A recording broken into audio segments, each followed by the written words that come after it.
രാവിലത്തെ ചായയോടെ കഴിഞ്ഞ് ഉപ്പ പോയതിന് ശേഷമാണ് നമ്മൾ പിന്നെ കിച്ചണിൽ ഇറങ്ങിയിട്ട് അടുത്ത ഡ്യൂട്ടിക്ക് വേണ്ടി പ്രിപ്പറേഷൻ ചെയ്യുന്നത് കേട്ടോ. അപ്പോൾ ഇന്ന് പ്രിപ്പറേഷൻ ചെയ്യാൻ ഉമ്മാൻ്റെ കൂടെ ഹെൽപ്പറായിട്ട് വന്നിട്ടുള്ളത് നമ്മളെ മൂന്നാമത്തെ താത്തയാണ്.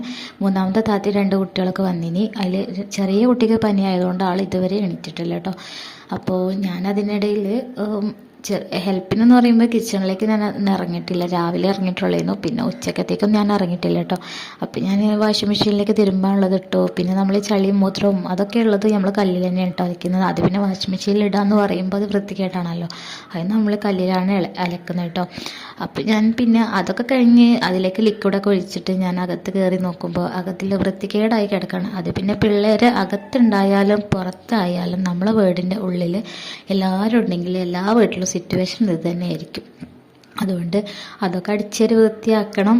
അതിന് മുന്നേ തന്നെ നമ്മളെ മോള് നമുക്ക് 8ൻ്റെ പണി തന്നിട്ടുണ്ട്. 8ൻ്റെ പണി എന്ന് പറയുമ്പോൾ നടന്ന് മൂത്രമൊഴിച്ചിട്ടുണ്ടായിരുന്നു കേട്ടോ. അപ്പോൾ ആളെ കയ്യിലൊരു ശീല കൊടുത്തപ്പോൾ ആളതങ്ങ് ജസ്റ്റ് ഒന്ന് തുടച്ചെടുത്തു. ആളെ കൊണ്ട് കൂട്ടിയാൽ കൂടൂല എന്നുള്ളതുകൊണ്ട് ആ ശീല എൻ്റെ കയ്യിൽ ഏൽപ്പിച്ചിട്ട് ആളവിടെ നിന്ന് നൈസിൽ മുങ്ങി കേട്ടോ. അത് വൃത്തിയാക്കിയതിന് ശേഷം പിന്നെ ഞാൻ അടിക്കാനും തുടക്കാനൊക്കെ നിന്നു. അതിനിടയിൽ നമ്മളെ റൂമൊന്ന് ചെറുതായിട്ടൊന്ന് ക്ലീൻ ചെയ്തു.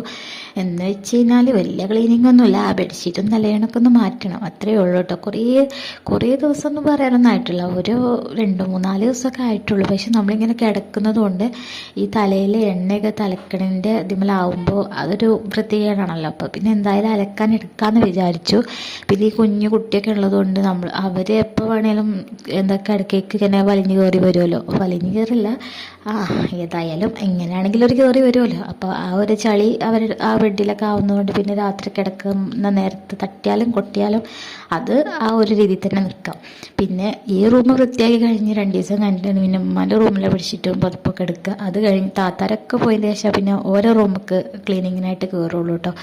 ഉണ്ടാവുന്ന സമയത്ത് പിന്നെ നമ്മൾ എന്ത് കാട്ടിയിട്ടും കാര്യമില്ലല്ലോ, അത് അവരുടെ പ്രോപ്പർട്ടിയാണ്. അപ്പം അവർ പോയി കഴിഞ്ഞിട്ട് പിന്നെ നമ്മൾ അവിടെ ഒന്നായിട്ടൊന്ന് ക്ലീൻ ചെയ്യും. പിന്നെ അവർ വരുമ്പോഴല്ലേ ഉള്ളൂ.